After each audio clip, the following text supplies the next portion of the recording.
हाल ही में ये खबर सामने आई है कि जो सोशल मीडिया पर जो है वो एक फाशी फैलाई जा रही थी, उसको रोकने के लिए सरफराज चौधरी जो है वो बड़े सरगर्म थे और उन्होंने डकी भाई, कमल आफ्ताब और क्या क्या बड़े बड़े नाम जो हैं उन्होंने नोटिस भेज दिए और यहाँ तक कि डकी भाई तो अभी जो है वो गिरफ्तारी में, तो कहा जा रहा है कि उनको मुअत्तल किया जा रहा है। मंसूर अली खान ने अपने इस पॉडकास्ट में ऑफिशियली अभी तक मुझे कोई उसकी स्टेटमेंट नज़र नहीं है, लेकिन मंसूर अली खान ने अपने पॉडकास्ट में या अपने व्लॉग में ये कहा है कि उनको मुअत्तल कर दिया गया। तो आप क्या समझते हैं उनकी मुअत्तली की वजह क्या है?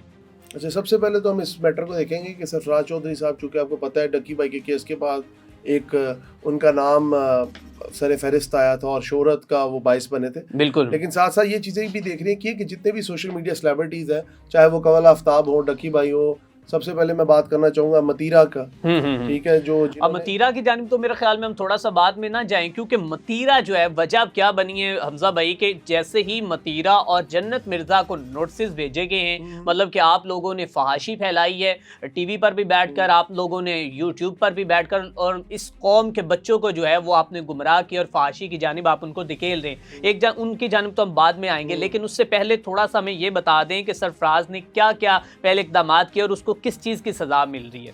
देखिए, मुझे जहाँ तक लगता है सजा तो नहीं, ये मुअत्तली एक तरह की, चले सजा ही कह लें। इनको अगर एक तरह से स्टेप असाइड किया गया, उसकी बड़ी वजह डकी भाई का केस हो सकता है। उसके बाद इन्होंने डिफरेंट टिकटॉकर्स, जितने भी सोशल मीडिया इन्फ्लुएंसर्स हैं, जिसमें कमल आफ्ताब है और सुनने में आ रहा है जन्नत मिर्जा, चूंकि उनके वालिद एक इन्फ्लुएंशियल पोस्ट पे है, तो उस वजह से भी हो सकता है कि उनके ऊपर एक प्रेशर आया हो कि चूंकि उनकी बेटी अब फेम के उस औज पे पहुंच चुकी है कि नीचे उतारना आसान नहीं। और तीसरी बात मैं करना चाहूंगा मतीरा की।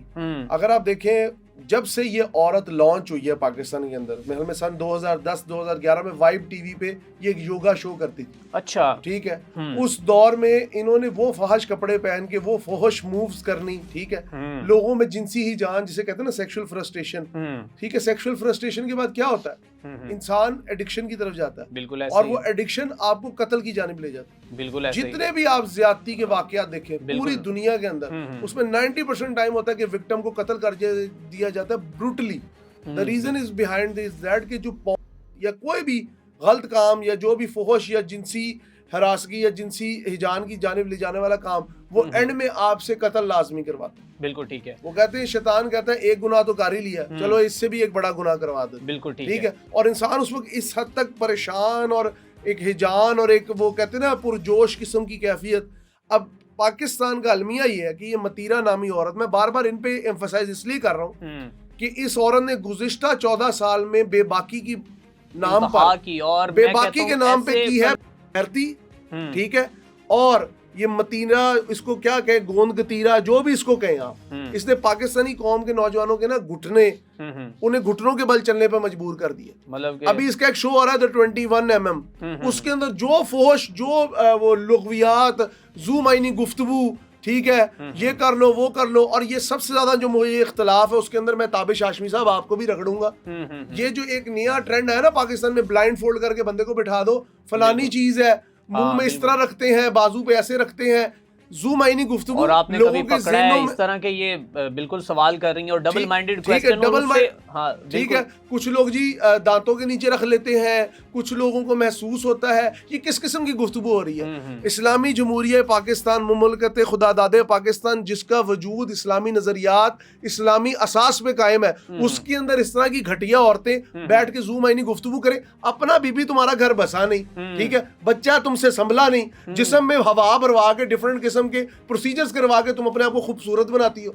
तुम्हारे में ऐसा है क्या? अब लोग मुझे कहेंगे ये खलीलुर्रहमान कमर पार्ट 2 है, कि अपनी जिंदगी पता क्या नहीं क्या और लोगों के ऊपर बात कर रहे हैं। भाई कहने का मकसद ये है, निजी जिंदगी में हर बंदे के कोई ना कोई सहफ, कोई गुनाह, कोई गलती, कोई मिजाज होता है। लेकिन on the other hand, if you are talking about the new generation, they are just like puppets for मैं कहता हूँ सेक्सुअल फ्रस्ट्रेटेड सोसाइटी। क्या है हमारे दरमियान? पाकिस्तान पहले नंबर पे सर्च करने में आ रहा है। क्यों आ रहा है? जब आपका सोशल मीडिया आप खोलेंगे, मेरे और आपके बचपन में क्या होता था, ये अभी आप बात कर रहे थे जी, कयूमाबाद में बच्चियों के साथ ज्यादती कर दी, ठीक है, और वो जो एक बच्ची के साथ 4 महीने तक रिक्शे वाला ज्यादती करता रहा। एक मिनट मुझे अरसलान भी बोलने दें। जी, मैं जो इस बात में बात करना चाह रहा हूँ, पाकिस्तान के अंदर आप एडवर्टाइजमेंट ले लें, आप मूवीज ले लें, आप कोई चीज ले लें, उसमें आपको नंग धड़ंग पंग किस तरह नजर आएगा? एक साबुन का इश्तिहार है, बस जरा सा लक्स, ठीक है, वो जरा से लक्स में आप पूरी औरत दिखाए थे, सही कह रहे हैं। तो वो जो मजदूर बैठा है बेचारा मच्छरदानी के नीचे रात को मोबाइल फोन यूज कर रहा है, वो जरा सा लक्स दे के 4 गाचियां मुका देता है। हाँ बिल्कुल सही कह रहे हैं। मैं सॉरी टू से, मैं को थोड़ी ओपन बात कर रहा हूँ, लेकिन ये माशरा बहुत नंगा हो चल गया। बिल्कुल ठीक है। बिल्कुल। दूसरी बात, हमारे बचपन में बात होती थी, ओ देखो फलानी लड़की उसने जीन्स पहनी हुई है, ठीक है, अब हम कहते हैं वो शुक्र है जीन्स पहनी। हाँ बहुत बड़ी बात कर दी यार। और ये नहीं कहा, मतलब कि अब तो ये ट्रेंड चल चुका है, ठीक है ना। बिल्कुल जो है ना वो घुटनों से ऊपर जो है वो अपने जो कि पैंट आ चुकी है, और ये यहाँ तक जो है उनकी शर्ट्स आ चुकी हैं।